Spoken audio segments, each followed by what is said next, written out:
یہ بات یاد رکھیے گا، ملا کو سمجھ نہیں آئے گا کہ غوث پاک کون ہے۔ یہ کہتے ہیں نا جوہری کی قدر جوہر کی قدر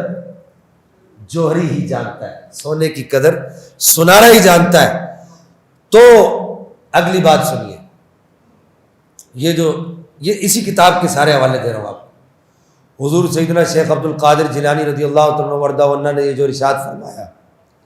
قدمی ہذہ علی رکبۃ کل ولی اللہ، میرا یہ قدم سارے اولیاء کرام کی گردن پر ہے۔ علامہ یحییٰ تازفی اپنی کتاب قلائد الجواہر کے اندر، اور یہ علامہ شتنوفی اپنی کتاب باجت الاسرار کے اندر، ملا علی قاری اپنی کتاب نزہۃ الخاطر کے اندر، اور اسی طریقے سے علامہ ابن حجر اسقلانی غبطۃ الناظر فی مناقب شیخ عبد القادر، غوث پاک کے مناقب پر ہی اگر کتابیں جمع کی جائیں نا تو وقت کے بڑے بڑے محدثین نے آپ کے مناقب پر کتابیں لکھی ہیں۔ ابن حجر اسقلانی کی کتاب ہے غبطۃ الناظر فی مناقب شیخ عبد القادر، اس کے اندر اس بات کو لکھا ہے کہ جب حضور سیدنا شیخ عبد القادر جیلانی نے یہ اعلان کیا، یہ ساری کتابیں جن کے حوالے میں نے دیے ان سب کے اندر یہ بات لکھی ہے، جب حضور سیدنا شیخ عبد القادر جیلانی نے یہ اعلان کیا قدمی ہذہ علی رکبۃ کل ولی اللہ، میرا یہ قدم اللہ کے سارے ولیوں کی گردنوں پر ہے، آپ نے اسے قدم اٹھایا، اپنا دایاں قدم مبارک اٹھا کر کہا، تو اس وقت اللہ کے ایک ولی اپنے وقت کے غوث شیخ خلیفۃ الاکبر کے نام سے ایک غوث تھے، غوث پاک کے دور میں ہی تھے، انہوں نے نبی پاک صلی اللہ تعالیٰ علیہ وسلم کی بارگاہ میں حاضری لگائی خواب میں، اور عرض کیا رسول اللہ آپ کے بیٹے شیخ عبد القادر جیلانی نے یہ اعلان کیا ہے قدمی ہذہ علی رکبۃ کل ولی اللہ، کیا شیخ عبد القادر جیلانی کا یہ اعلان درست ہے؟ اور اسی طرح دیگر اولیاء کرام نے بھی اپنے اپنے موقع پر نبی پاک صلی اللہ تعالیٰ علیہ وسلم کی بارگاہ عالیہ میں اس بات کو عرض کیا کہ یا رسول اللہ صلی اللہ علیہ وسلم،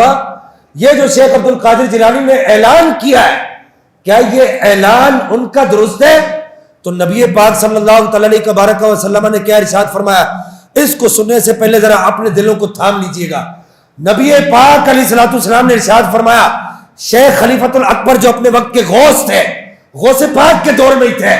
ان کو کہا شیخ خلیفۃ الاکبر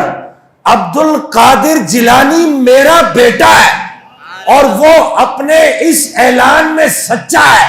وہ یہ اعلان کیسے نہ کرتا، ہم نے اپنے بیٹے کو حکم دیا تھا کہ یہ اعلان کرو، ہم نے اپنے بیٹے عبد القادر کو کہا تھا، اور میرے بیٹے عبد القادر اب وہ وقت آ گیا ہے کہ تو بغداد کے منبر پر کھڑے ہو کر کے قدمی ہذہ علی رکبۃ کل ولی اللہ۔ شیخ ابو الحسن علی بن عطی کہتے ہیں جب غوث پاک یہ اعلان کر رہے تھے نا تو میں آپ کے منبر کے پاس بیٹھا ہوا تھا، شیخ عبد الرزاق کہتے ہیں جو آپ کے بیٹے، وہ کہتے ہیں میں دائیں جانب بیٹھا تھا، اور شیخ ابو الحسن علی بن عطی کہتے ہیں میں بائیں جانب بیٹھا تھا، کہتے ہیں جب غوث پاک یہ اعلان کر رہے تھے نا ہم نے دیکھا پیچھے نبی پاک کھڑے ہوئے ہیں، سرکار نے شیخ عبد القادر جیلانی کے کندھے پر ہاتھ رکھا ہوا ہے اور ہاتھ رکھ کے کہہ رہے میرے بیٹے عبد القادر سننا، اگلی بات کو ادھر سے سننا اور اس بات کو ضائع نہیں کرنا، میرے بیٹے عبد القادر اب وہ وقت آ گیا کہ تو اعلان کر دے قدمی ہذہ علی رکبۃ کل ولی اللہ۔ میں نہیں کہہ رہا، سرکار نے فرمایا میں نہیں کہہ رہا، مجھے میرے رب نے کہا ہے اپنے بیٹے عبد القادر سے کہو کہ وہ یہ اعلان کرے میرا قدم اللہ کے سارے ولیوں کی گردنوں پر ہے۔